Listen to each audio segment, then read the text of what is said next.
Welcome back to BYoungMinistry.com, to another blog and to another podcast. Welcome to those who access the podcast through Apple Podcasts, YouTube, Rumble, and Spotify. Today we continue our study of the book of Ruth. We're in chapter 2, verses 14 through 16, which reads, "Now Boaz said to her at mealtime, 'Come here and eat of the bread, and dip your piece of bread in the vinegar.' So she sat beside the reapers, and he passed the parched grain to her. And she ate and was satisfied, and kept some back. And when she rose up to glean, Boaz commanded his young men, saying, 'Let her glean even among the sheaves, and do not reproach her.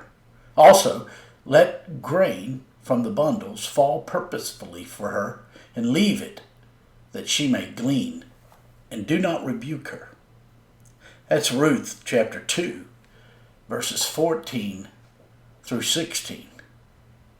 Today we return to our study of Ruth, which has three main characters, which are all single and not married. This wonderful four-chapter book expands our understanding and our appreciation of the astonishing grace of God. As we rejoin Ruth gleaning in the fields of Boaz, our vision of Boaz as a type of the Lord Jesus will increase.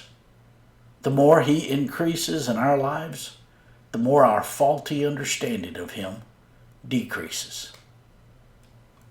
In verse 14 of today's passage we read, "Now Boaz said to her at mealtime, 'Come here and eat of the bread, and dip your piece of bread in the vinegar.' So she sat beside the reapers, and he passed parched grain to her, and she ate and was satisfied, and kept some back." Ruth, a young lady of about 25 years old, who grew up in the projects of Moab, was granted a seat at the table with those who were from the other side of the tracks. Perhaps Ruth thought to herself, "Which fork should I use with the salad, and when should I eat my dessert?" Well, not exactly, but you get my point.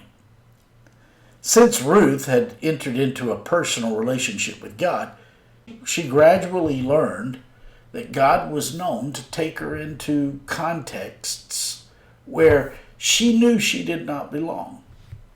The seat that Ruth was given at this meal was a spot that I'm sure she had never anticipated she would have experienced. This is the way it is with the Lord. He takes believers of all stripes and plops us down in the most unexpected places. I've always taught my sons to act like they belong, because we do not know where the Lord will lead us.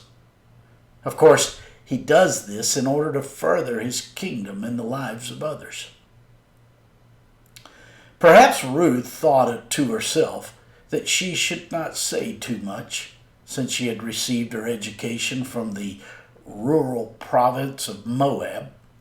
But God placed her where she was in order to further his kingdom in the hearts of those to whom she had been given relationship.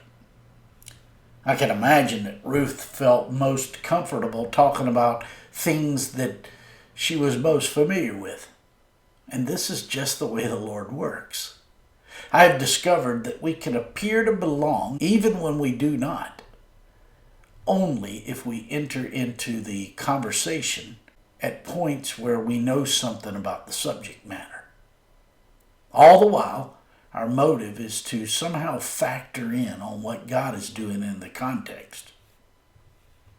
Notice, after Ruth had eaten and was satisfied, she stuffed some of the food away in order to take it home to her mother-in-law, Naomi. When we walk with the Lord and we have experienced his grace for ourselves, we will want to share his graciousness with others. It is the grace of God that causes us to go further in our walk with him.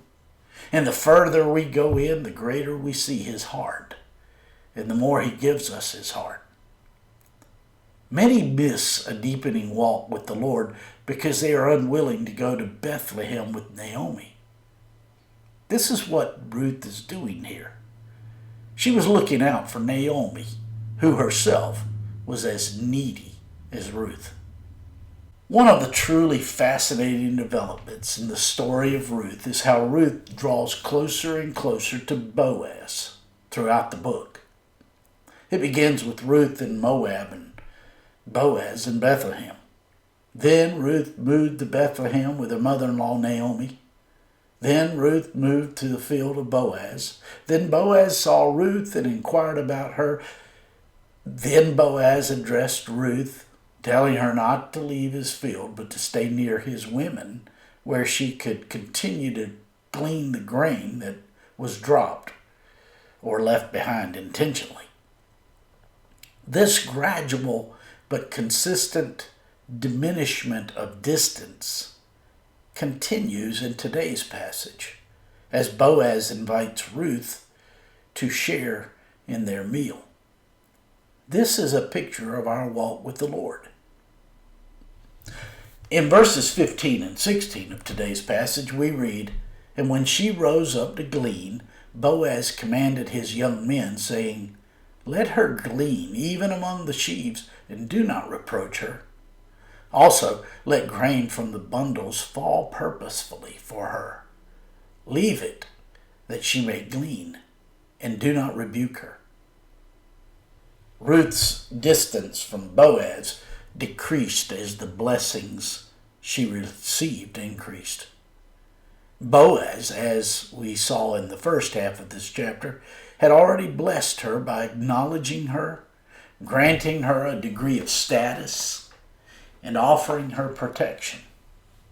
In the second half of the chapter, the blessings increased to a degree that can only be described as lavish. Here, Boaz invited Ruth to sit closer.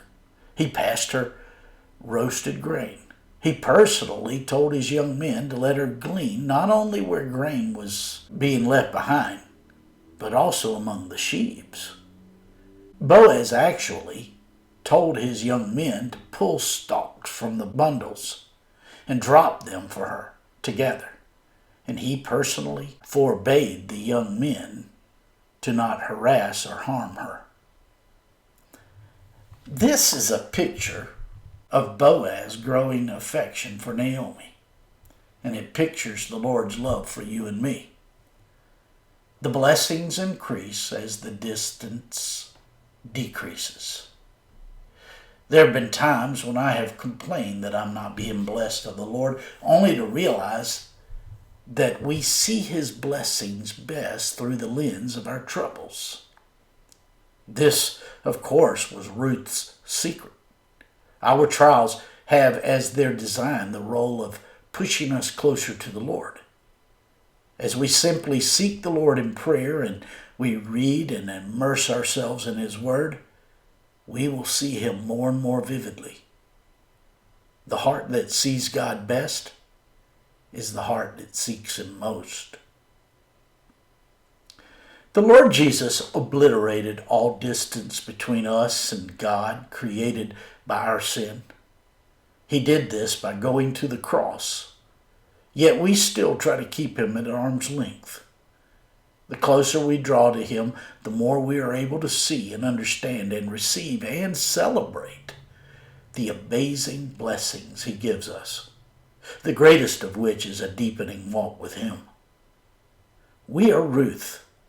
We are the recipients of an embarrassing amount of God's grace.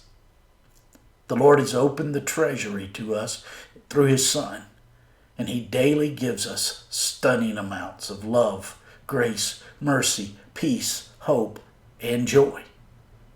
This is what enabled Ruth to live as she did, and this is the only way to truly navigate in this dark world that we live in. His blessings increase as the distance decreases. My friends, I trust this blog and this podcast are helping you in your walk with the Lord. If I can be of further assistance to you, shoot me an email at BYoungMinistry@gmail.com. Hey, have a great day.